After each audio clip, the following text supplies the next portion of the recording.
Bonjour. Que veut dire le transfert culturel?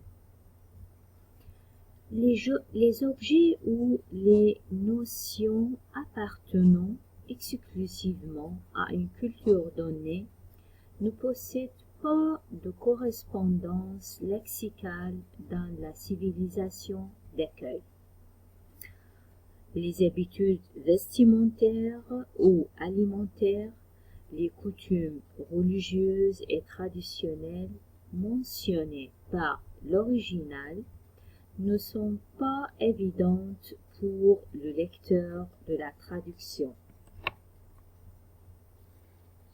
C'est-à-dire certaines choses comme des objets, des idées ou des coutumes sont spécifiques à une culture et n'ont pas d'équivalence dans une autre culture. Ces éléments peuvent être difficiles à traduire car ils ne sont pas évidents pour ceux qui viennent d'une autre culture. Il y a des types de culturels. Du type. Le premier type englobe des institutions locales, des personnages historiques, des noms géographiques, c'est-à-dire par exemple des institutions locales, la mairie, des personnages historiques comme Louis XIV, et des noms géographiques, par exemple, la Seine. Deuxième type ou second type inclut des pratiques, des habitudes, des comportements comme par exemple aller au cinéma le week-end.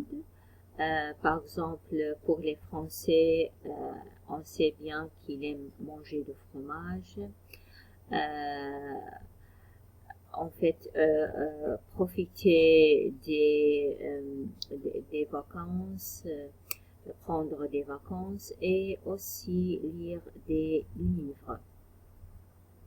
Alors là, maintenant, comment traduit-on ces expressions qui n'ont pas d'équivalence? Par exemple, là, ici, j'ai pris un exemple, le mot croissant chaud que j'ai trouvé dans un poème de Jacques Prévert intitulé La grasse matinée.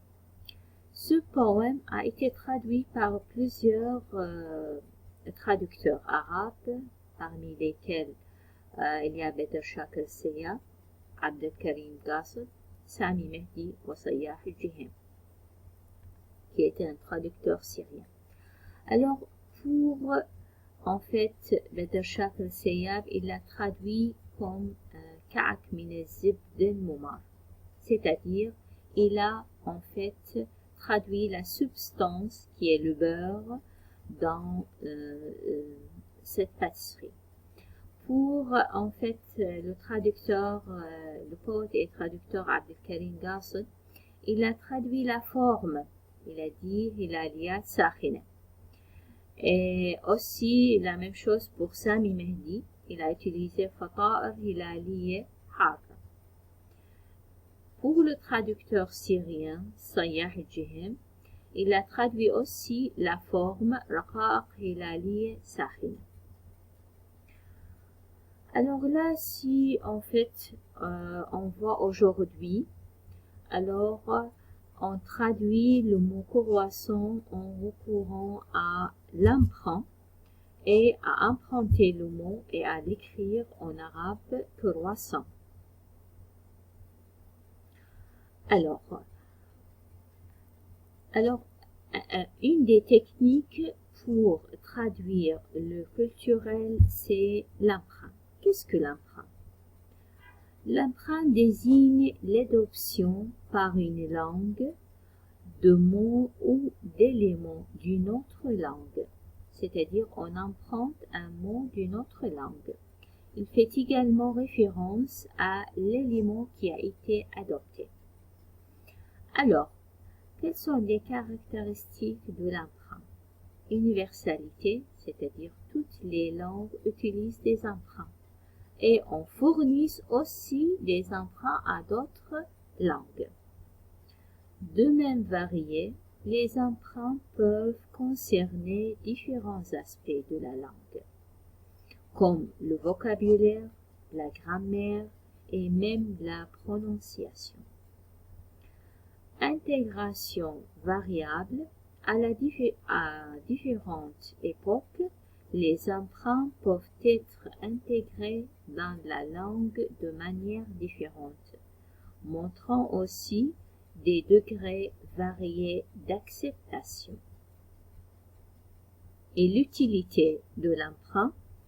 Alors, les emprunts enrichissent une langue en lui permettant d'intégrer de nouveaux concepts, objets ou idées qui peuvent ne pas exister dans sa culture d'origine. Il facilite également la communication entre cultures et langues différentes. Merci.